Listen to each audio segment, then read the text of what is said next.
Saan po kayo sa Quezon City, ma'am? Sa may ano po, sa may Visayas. Visayas. Sabi. Malapit sa Tandang Sora po. Opo. Di ba mga ano? Tandang Saro Avenue. Opo.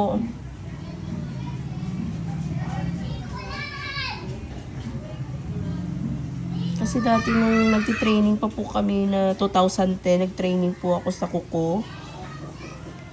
Ano po, sa may Mindanao Avenue naman po kami.